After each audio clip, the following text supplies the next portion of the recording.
Amar Zoni curhat banyak cobaan usai terjerat narkoba. Amar Zoni mengeluhkan dirinya dapat banyak cobaan usai terjerat narkoba.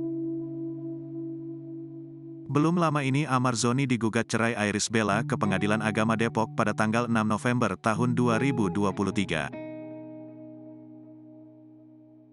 Amar Zoni lantas meluapkan perasaan hatinya dengan curhat ke mantan kuasa hukumnya saat alami kasus narkoba, Abdullah Emile Umar Alamudi.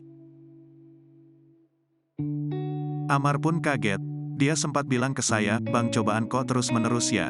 ujar Abdullah Emile menirukan Amar dikutip dari tribunnews.com. 1. Masalah narkoba, kini bapak sakit, terus Amar juga ngadepin gugatan seperti ini. Itu yang sempat diucap oleh Amar, sambungnya. Meski begitu, Amar Zoni tak bisa berbuat banyak. Lantaran yang memiliki kuasa penuh dalam menggugat cerai adalah Irish. Namun pihak Amar hingga kini masih menyesalkan dan menyayangkan adanya keputusan itu.